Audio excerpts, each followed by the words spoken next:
श्री शिवाय नमस्तुभ्यम दोस्तों, शिव शक्ति उपाय चैनल में आपका हार्दिक स्वागत है। घर में बरकत लाने के उपाय और कारोबार में बढ़ोतरी के उपाय बहुत फ़ायदेमंद है। आपकी बरकत और तरक्की को कई गुना बढ़ा देते हैं। पैसा भी आपके घर में कई गुना बढ़कर आएगा। हम आपको बताने वाले हैं आज कुछ ऐसे उपाय जिसको आप जीवन में आत्मसात करेंगे और आपके जीवन में बरकत और वृद्धि होगी, कारोबार में बढ़ोतरी होगी। तो चलते हैं वीडियो की तरफ, बढ़ते हैं उपायों के बारे में। तो पहला उपाय आपको हम बताते हैं। तवे पर सिकी हुई रोटी अगर अचानक जल जाए तो ऐसा माना जाता है कि आपको प्यार करने वाला कोई व्यक्ति आपसे नाराज है। और घर के कचरे को झाड़कर घर के मुख्य द्वार के सामने नहीं फेंकना चाहिए, इससे गरीबी आती है। घर का कचरा घर से जितना दूर फेंकना चाहोगे उतना आपके लिए शुभ होता है। झाड़ू को लगाते समय ये ध्यान रखें कि किसी कन्या की टांगों के बीच में झाड़ू नहीं लगे। ये बहुत अशुभ फल माने जाते हैं, आपकी बरकत रुक जाती है। घर की झाड़ू को कभी भी पैरों के तले नहीं रखना चाहिए, ना ही उसे ठोकर मारनी चाहिए। गलती से भी ऐसा हो जाए तो स्पर्श करके माथे पर लगाने, अन्यथा घर में गरीबी बढ़ जाती है। घर से बाहर निकलते समय सदैव दाहिना पैर आगे बढ़ाएं। ऐसा करने से आपके शुभ कदम और शुभ चीज़ें आपके जीवन में होती हैं। आपके घर में पैसा आता है। बचा हुआ नमक व्यर्थ में नहीं फेंकना चाहिए, इससे भी गरीबी बढ़ती है। अगर आप पोछे के पानी में नमक डाल के, जो वेस्ट नमक है उसके पोछे के पानी में यूज़ कर ले और पोछा फेर कर उसे टॉयलेट या किसी में फ्लश कर दे तो दोष नहीं लगता है।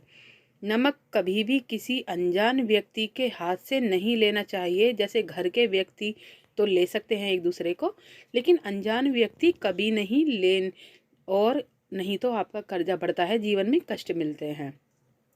जो मनुष्य उठते बैठते अपनी पत्नी को कोसते रहते हैं वो दरिद्र रहता है हमेशा।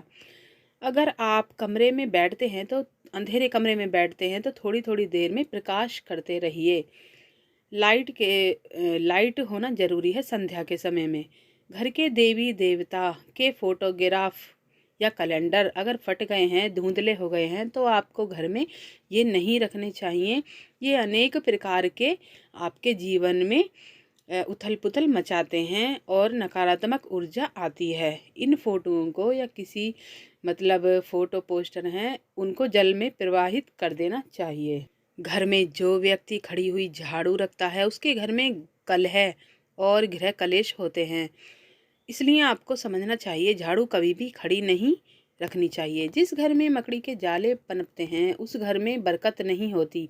अगर ये किसी कारण से आपसे गलती कुछ हो जाए तो भगवान से क्षमा मांग लेनी चाहिए और अनिष्ठा का निवारण करना चाहिए, विनती करनी चाहिए। घर के मंदिर में कपूर और लौंग का दीपक जलाने से आपके सब कष्ट दूर हो जाते हैं। तो दोस्तों आज मैं आपको बताती हूँ कारोबार में बढ़ोतरी के उपाय कैसे होंगे। तो आप जो फिटकरी होती है 250 ग्राम फिटकरी ले लीजिए। 250 ग्राम आपको फिटकरी ले लेनी है और एक काला कपड़ा लेना है। तो ये उपाय आपको तब करना है आज जैसे आपका व्यापार कार्यस्थल में कोई बढ़ोतरी नहीं हो रही है, बिल्कुल व्यापार नहीं चल रहा है, तो इस असरदार टोटके को ज़रूर अपनाएं और उपाय को। तो 250 ग्राम आपको फिटकरी लेनी है। फिटकरी वो जो जेंट्स वगैरह शेविंग करते हैं और जो चोट वगैरह को हीलिंग करती है। तो आपको 250 ग्राम फिटकरी लेनी है। काला कपड़ा लेना है, काले कपड़े में फिटकरी को बांध देना है। एक पोटली बना लेनी है आपको। ये पोटली आपको शनिवार और मंगलवार के दिन अपने कार्यस्थल पर, कोई भी कार्य आपका स्थल हो जैसे बुटीक हो, सिलाई का, और आपका कोई भी कारोबार हो, व्यापार हो, उस दुकान में या व्यापार में अंदर की तरफ ये पोटली टांग देनी है। और पॉजिटिव थिंकिंग से आपको ये मुख्य द्वार पर ये टांगनी है और ऐसा मन में विचार करिए आपका कारोबार में वृद्धि हो। और इस उपाय को करने से आपके व्यापार में देखिएगा 1 हफ्ते बाद या 2 हफ्ते बाद आपके कार्यस्थल में बरकत होने लगेगी। काम जो ग्राहक नहीं आते थे वो आने लगेंगे और बहुत बढ़िया आपका कारोबार चलेगा। तो इस उपाय को करने से आज की वीडियो की जानकारी कैसी लगी? जानकारी अच्छी लगी हो तो लाइक शेयर सब्सक्राइब ज़रूर करिएगा, जिससे आगे आपको वीडियो मिलती रहे। तो ऐसी ही समस्त जानकारी के साथ हम अगली वीडियो में मिलते हैं। तब तक के लिए विदा लेते हैं। ओम नमः शिवाय दोस्तों।